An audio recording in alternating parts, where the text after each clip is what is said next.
E será que estamos vivendo a volta dos vampiros na cultura pop?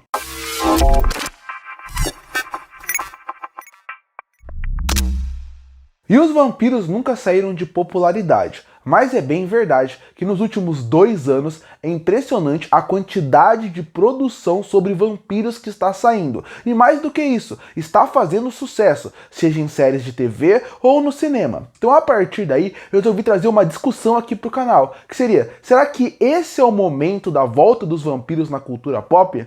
Então eu resolvi trazer uma discussão mais geral sobre isso, falando da origem, passando para os grandes momentos dos vampiros no cinema, até eu chegar se eu acho que está voltando ou não. Bom, por que eu resolvi trazer esse vídeo também? Porque olha os filmes que saíram nos últimos 2 anos. Saiu Abigail, que foi um filme de terror com baixo orçamento, mas teve um bom retorno financeiro.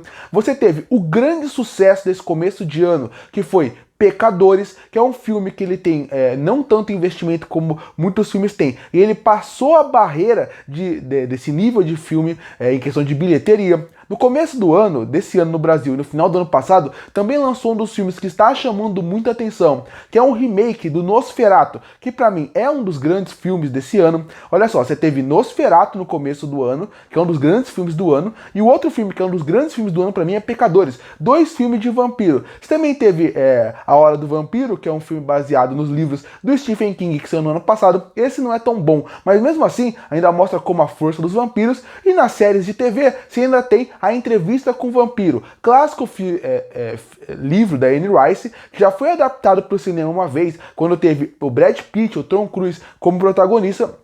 E está indo para sua 3ª temporada e as duas é um extremo sucesso, principalmente de crítica e também de audiência, tanto que ele já até ganhou um derivado que se passa no mesmo universo, mas aí focado nas bruxas. Então prova que nos últimos 2 anos os vampiros estão voltando forte e mais do que isso, estão fazendo sucesso. Mas bom, antes de entrar realmente na discussão do vídeo, que é falar por que eles estão voltando, por que eles fazem sucesso e por que vampiros cativam tanto as pessoas, é bom falar como que foi a origem deles, que começou mais ou menos no século XIX, quando começaram a ter especulações sobre mitos que aconteciam ali na parte da Europa Ocidental, onde tinham mitos de pessoas com o rosto muito pálidos, que só saíam à noite, tinham vários casos acontecendo ali em volta. Pra você ter uma noção como os mitos locais eles influenciam muitas pessoas, tinham muitas pessoas na época que abriam caixões e colocavam estacas de madeira dentro dele, achando que dessa forma iriam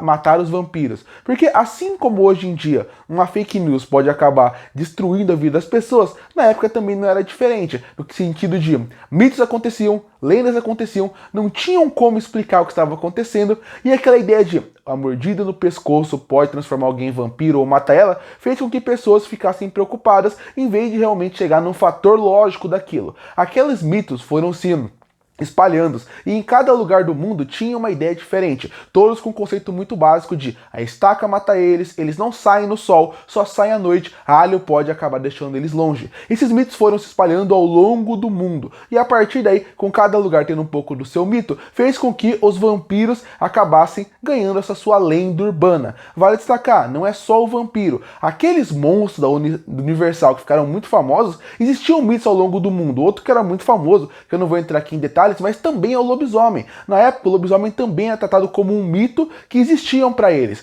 Então, a partir daí, os mitos foram crescendo, e quando um mito ganha tanto notoriedade como os vampiros ganharam, obviamente, pessoas vão querer contar histórias sobre esse mito. E tentaram contar histórias, contos, fábulas sobre esses vampiros, até que ele ganhou a sua versão que estabelecia o que era o vampiro. E essa versão lançou em 1897, quando lançou o filme Drácula, de Bram Stoker. Sim, esse livro que depois ganhou adaptações para cinema mais para frente, mais de uma na verdade. Essa versão, ela meio que descrevia o que eram os vampiros, misturando vários contos do que ele era. Lá ele estabelecia que o vampiro era alguém pálido, que não saía no sol, tinha medo de crucifixo, ele também acabava tendo o alho espantava ele, poderia matar ele durante a noite com uma estaca de madeira no coração. Essa parte da mitologia do vampiro começou a ser estabelecida a partir daqui. E dessa época, até mais ou menos os anos 90, praticamente posso dizer que o Bram Stoker foi a base fundamental para você saber o que era o vampiro na cultura pop como um todo. Livros a partir desse, séries de TV, filmes, curtas, todos usavam essa metodologia porque é o vampiro. Tanto que, quando alguém fala o que é o vampiro original, como é a origem do vampiro original, aí se fala muito desse livro. Sendo que, se para pensar, o original é até antes disso, com mitos de lugares diferentes que acreditavam em formas diferentes do que era um vampiro. Mas, como todo grande sucesso, uma hora ele vai ter seu auge e sua queda. E os vampiros, assim como os monstros da Universal, que ficaram conhecidos como um todo, tiveram seu auge em um certo período, todo mundo queria adaptar esses monstros, até que chegou um ponto onde eles caíram um pouco no esquecimento. Até que eles voltaram com força nos anos 70, quando eles tiveram uma reformulação. Porque normalmente essa é o ciclo que acontece nessas obras. Alguém cria uma obra, aí ele vira um grande sucesso, ele cai, e algum autor vem com uma ideia de realmente reimaginar aquele universo, colocar para um momento mais atual. E aí chegou uma pessoa que pegou os vampiros nos anos 70 e acabou reformulando para o que é até hoje em dia os vampiros mais atuais, que seria a Anne Rice, com as crônicas vampirescas, principalmente com seu livro principal da obra, que é a Entrevista com o Vampiro, que muita gente acredita que é o único livro que ela escreveu envolvendo esse universo. Mas não, existem mais livros, esse universo é muito mais expandido, sendo que a Entrevista com o Vampiro é o mais famoso. Nos anos 70, quando ela descreveu os vampiros, ela seguia muito de alguns moldes que a obra original existia, no sentido de não pode sair na luz, eles realmente têm uma pele muito mais pálida como um todo, eles gostam de viver na noite, sugam sangue, mas o que ela acabou fazendo? Ela acabou trazendo os vampiros para algo muito mais gótico, porque a literatura da Anne Rice era mais gótica, ela tinha uma ideia mais gótica para os seus universos. Então você pode ver que os vampiros deixaram de ser aquela pessoa que ficava num castelo escondido e já andavam no meio da sociedade, eles tiveram toda aquela vida durante toda a sua passagem como vampiro, mais de 100, 200 anos, e a partir daí eles acabaram ganhando roupas de grife, tendo línguas diferentes, matando não só por prazer. Ela também trouxe uma discussão muito importante que os vampiros não tinham, que é a importância de matar ou não, qual é o fator da imortalidade. Ela realmente trouxe todo o conceito que a gente conhece muito presente no vampiro moderno de qual é o sentido da imortalidade, qual é o sentido da vida, a gente deveria ou não matar humanos. Também tem um conceito muito interessante de eles serem muito mais aristocratas, no sentido de estão modernos, mas tem uma linguagem, uma postura que acaba fazendo isso. Também deram mais poderes para ele, além de só de se transformar num vampiro. Controlar pessoas, por exemplo, é um poder que ele tinha.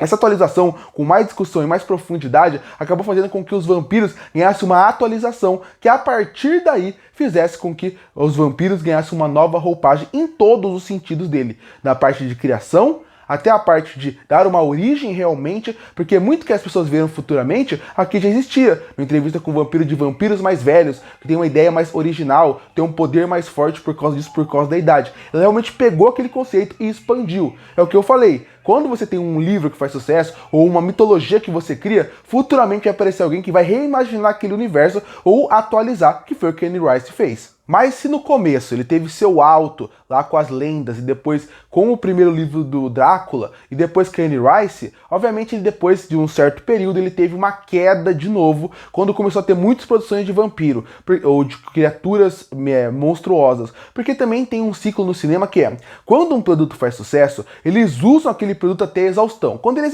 exaustam, jogam pra fora, ficam usando separados e depois eles voltam.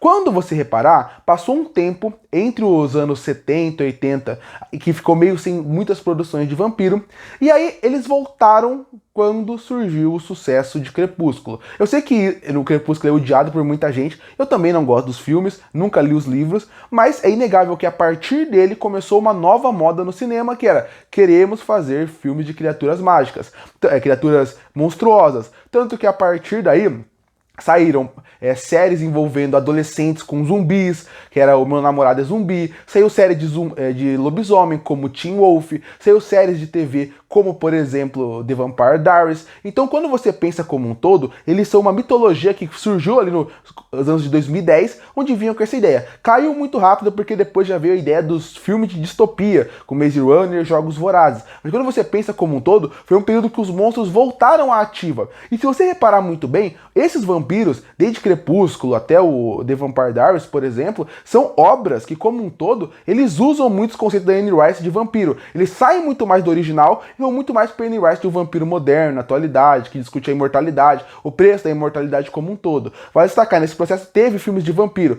teve, como eu falei, adaptação do Entrevista com o Vampiro, teve Van Helsing, teve Bate na Janela, existiam produções de vampiro, mas foi nesse período que eles voltaram com força, mas com a crítica forte por virar muito adolescente, eles acabaram caindo de novo. E agora, nesses últimos 2 anos, eles voltaram os vampiros. O Nosferatu, Pecadores, Entrevista com o Vampiro, Abigail, são esses filmes que voltaram com força, muito mais para esse conceito original, da brutalidade do vampiro, misturado com os conceitos que a Anne Rice estabeleceu de discutir a imortalidade, o preço da vida e até onde a gente vai a partir daqui. Mas aí fica a dúvida. Por que os vampiros voltaram nesse momento? Porque eles foram os escolhidos para poder estar tão presente no momento que a gente está vivendo. Porque eu acredito que a temática que faz sucesso no cinema, ou na cultura como um todo, é muito do que ele pode representar para aquela época. Então se você soltar um filme envolvendo uma história super envolvente, num período onde as pessoas não discutem sobre aquilo, o filme pode ser esquecido. E talvez mais para frente ele seja voltado como um clássico, porque começou a se discutir sobre o assunto. Aqui, Vampiro está no momento certo. E eu vou falar o porquê. Qual que é a principal discussão sobre o vampiro? São algumas. A primeira é falar sobre a nossa história, como a gente esquece a história ao longo do tempo, como a gente faz com que as pessoas, como cada vez que as pessoas vão ficando mais velhos e os mais velhos vão morrendo, o que acaba? Os mais novos às vezes nem sempre continuam a história. A importância de preservar a história. Outra coisa, outro ponto, a gente vive num momento de uma geração que existe muito pessoas que dão desapego à vida, ou mais do que isso, pessoas que parecem que não têm um certo ideia do que querer no seu futuro. Os vampiros também se encaixam muito nisso, quando você discute muito o conceito da imortalidade. A imortalidade, ela é uma faca de 2 gumes, porque quando você vai virar imortal, você parece que você pode fazer tudo o que você quiser. Você pode viver o máximo que você quiser, fazer o que você quiser e ganhar o dinheiro que você quiser. Ao longo dos anos que você vira imortal, as pessoas que você vai amando que vão morrendo, e as novas pessoas que você vai conhecendo vão morrendo também. Cada vez mais aquele dinheiro, aquela fama e aquela ideia que parecia algo infinito, realmente se tornou infinito.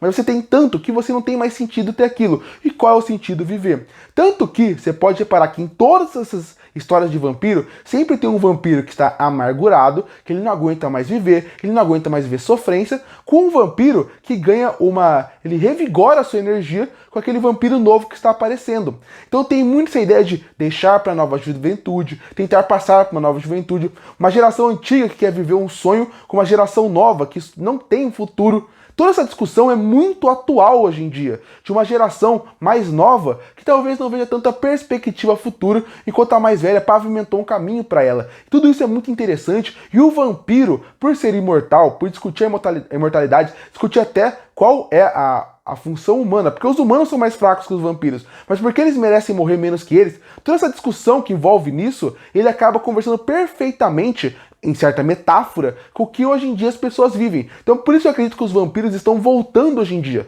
porque as principais metáforas que envolvem o conceito básico do vampiro, ele consegue, se você for bem colocado, bem trabalhado, ele com toda certeza vai ser uma temática que vai conversar com a linguagem moderna. Então por isso que os vampiros estão voltando nesse ponto, porque eles conseguem, através da metáfora, falar sobre isso. Vou dar de novo os exemplos desses filmes que saíram. Tirando A Hora do Vampiro, que é baseado no livro do Stephen King, olha os outros. Nosferatu. O Nosferatu, eles usam a temática do Nosferatu para falar sobre sexualidade principalmente. Muita gente brinca que o Nosferatu novo, ele muito fala sobre só sexo, mas não, ele fala sobre sexualidade, liberdade e mais do que isso. Ele é um filme que fala sobre como você tem que ter força para poder sair daquelas correntes que normalmente você é colocado pela sua sociedade. É muito interessante como o Nosferatu brinca com isso. Quem for mais a fundo e quiser realmente ir a fundo de Nosferatu, vai perceber que ele é um filme muito mais profundo do que ele parece. O novo, esse remake que teve, ele consegue falar sobre tudo isso.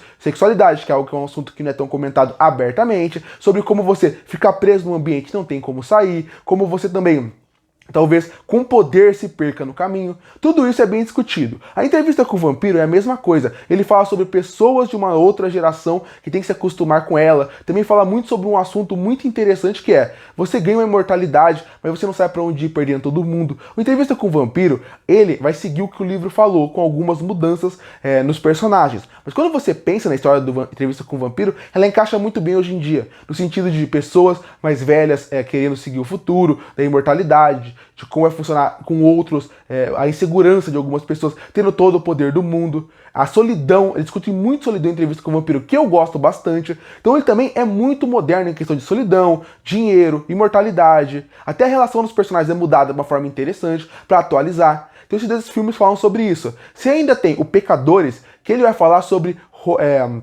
os vampiros em relação a roubar a cultura dos outros. Você reparar no Pecadores, que é um filme fantástico, o filme começa muito com a música da igreja. Quando o Fumaça e o Fuligem aparecem no filme, eles acabam indo mais pro blues, que é um conceito de que a igreja, o blues foi pegando muito da cantoria da igreja para se transformar naquilo. Quando aparecem os vampiros, aparecem os irlandeses. E os irlandeses acabam praticamente fazendo com que o blues suma do filme para aparecer a música irlandesa. Que a partir daí são as pessoas que foram roubando as músicas praticamente dos negros, roubando não, mas adaptando para eles e transformando uma mistura de culturas. Sem contar que também tem os chineses no filme, os asiáticos como um todo, que também é uma mistura cultural até na parte do alimento. E no final, ver tudo aquilo no futuro se transformando em música. Essa parte do Pecadores, o Ryan Coogler foi genial em usar os vampiros que roubam identidade, que não sabem quem são mais, porque viveram tanto tempo que não sabem quem são, de mistura de culturas, porque os vampiros vão passando de cidade em cidade, de país em país, e vão misturando a sua cultura, sem no final saber qual é a sua essência original. E o Pecadores quer usar sobre isso, como a cultura afro-americana foi mudando ao longo do período do tempo, e o vampiro é uma ótima metáfora para isso, porque ele é uma mistura de várias culturas, mas não no sentido bom de dar reconhecimento para quem começou, e sim para quem vai mudando. E o filme é belíssimo por outros motivos, a música e tal. Mas a partir daí ele usa essa metáfora para falar sobre apropriação cultural, em certa forma, e é muito interessante como o Ryan Coogler brinca com tudo isso, usando os vampiros como metáfora para um assunto moderno e atual, que é a parte de perder as suas origens, perder as suas raízes. E tem o Abigail, que para mim também é muito interessante, quando é uma menina que ela vira vampiro, e essa ideia já existia em Entrevista com o Vampiro, mas aqui com uma menina só também é super interessante, que é, uma menina tem 100 anos, ela tem mais de 100 anos, mas ela é uma vampira. Só que ela se transformou em vampira quando ela era criança. Então as vontades que a cabeça dela tem, ela não pode cumprir porque ela é uma criança. O que vale a pena você ser uma adulta no corpo de uma criança, sendo que você nunca vai evoluir. Em Entrevista com o Vampiro é feito melhor essa ideia, mas o Abigail também passa isso. Então por isso que os filmes de vampiro voltaram com força, porque eles realmente falam com a atualidade, o que as pessoas querem saber. E por que os vampiros chamam tanta atenção das pessoas? Chamam a atenção porque a imortalidade como um todo é algo que as pessoas sonham, ao mesmo tempo tem medo. Porque você não saber o que vai acontecer no futuro é o maior medo que você pode ter. Mas quando você não tem medo do futuro, que sabe que não vai morrer? Essa imortalidade, esse conceito do vampiro é tão bom que é por isso que ele nunca vai ficar desatualizado, porque sempre alguém vai ter sede de poder. E a sede de poder vem com a imortalidade de você conseguir conquistar tudo que você quer sem ter nenhum perigo de perda. Então por isso que ele chama tanta atenção e o vampiro nunca fica desatualizado. Curte para fortalecer o canal, se inscreve para não perder os próximos vídeos. Ei, qual é a sua obra preferida envolvendo vampiros? Comenta aqui embaixo. Eu volto no próximo vídeo.